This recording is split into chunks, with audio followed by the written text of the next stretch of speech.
Hello বন্ধুরা, আশা করি সবাই ভালো আছেন। আমিও ভালো আছি। বন্ধুরা, দেখতে পাচ্ছেন নুডলস। যখন আমাদের খুব বেশি খিদে পায় কিন্তু বেশি কিছু রান্না করতে ইচ্ছে করে না, তখন কিন্তু আমরা অল্প সময়ে সবাই নুডলস রান্না করে পেট ভরিয়ে থাকি এবং এটি কিন্তু অনেক বেশি সুস্বাদু হয়ে থাকে। আজকে আমি যে নুডলস রান্নাটি দেখাবো সেটি হলো চিংড়ি মাছের নুডলস। দেশি চিংড়ি ব্যবহার করে আমি এই নুডলস রান্না করব এবং এই নুডলসটা খেতে অত্যন্ত সুস্বাদু হয়ে থাকে।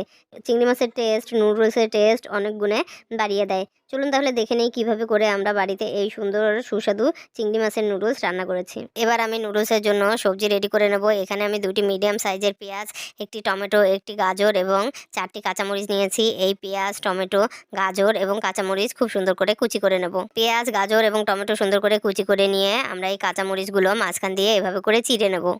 এবার আমরা এই নুডলস রান্নার মূল উপকরণ চিংড়ি মাছ নিয়ে নেব। এখানে আমি দেশি চিংড়ি মাছ নিয়েছি, পৌনে 1 কাপ পরিমাণ দেশি চিংড়ি মাছ নিয়েছি। এই চিংড়ি মাছ খুব সুন্দর করে বেছে ধুয়ে পানি ঝরিয়ে নিয়েছি।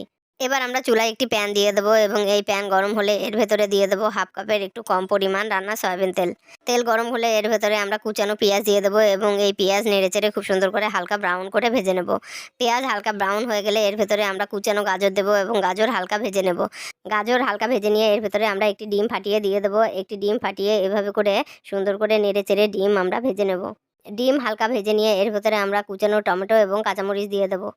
এবার এই সকল উপকরণ খুব সুন্দর করে হালকা ভেজে নেব।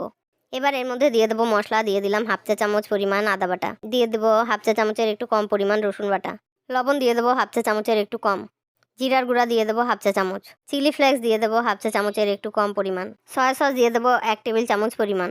এবার 1 প্যাকেট নুডলসের মশলা দিয়ে দেবো। এই সকল উপকরণ খুব সুন্দর করে নেড়েচেড়ে মশলা একটু ভেজে নেব। মশলা হালকা একটু ভেজে নিয়ে এর ভেতরে আমরা চিংড়ি মাছ দিয়ে দেবো। চিংড়ি মাছ দিয়ে মশলার সঙ্গে হালকা নেড়েচেড়ে এভাবে করে আমরা চিংড়ি মাছগুলো ভেজে নেব। এবার আমরা দিয়ে দেবো 2 কাপ পরিমাণ নর্মাল টেম্পারেচারের পানি। পানি দিয়ে পানি খুব সুন্দর করে মশলার সঙ্গে মিলিয়ে নিয়ে এর ভেতরে আমরা 1 প্যাকেট পরিমাণ নুডলস মাঝখানে ভেঙে দিয়ে দেবো। নুডলস হালকা একটু নেড়েচেড়ে আমরা একটি ঢাকনা দিয়ে ঢেকে নুডলস সিদ্ধ করে নেব। এই সময় চুলার টেম্পারেচার আমরা মিডিয়াম টেম্পারেচারে রাখবো এবং ঢাকনা দিয়ে ঢেকে যতক্ষণ পর্যন্ত নুডলস সিদ্ধ না হচ্ছে ততক্ষণ পর্যন্ত রান্না করব। 5-7 মিনিটের মধ্যে আমাদের নুডলস সিদ্ধ হয়ে যাবে।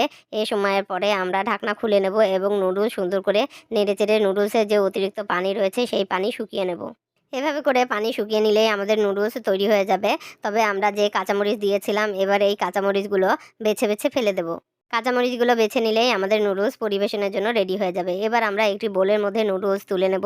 সবগুলো নুডলস বোলের মধ্যে নিয়ে এর উপরে আমরা অল্প পরিমাণে গ্রেট করা চিজ ছড়িয়ে দেব। মোজারেলা চিজ আমি গ্রেট করে নিয়েছি, সেই গ্রেট করা চিজ আমি অল্প পরিমাণে এই গরম নুডলসের উপর ছড়িয়ে দিলাম। এভাবে করে উপর থেকে চিজ ছড়িয়ে দিলেই আমাদের দারুণ মজাদার চিংড়ি নুডলস তৈরি হয়ে যাবে। এই নুডলসটা খেতে অনেক সুস্বাদু হয়ে থাকে এবং বিকেলের নাস্তা হিসেবে এর জুড়ি নেই।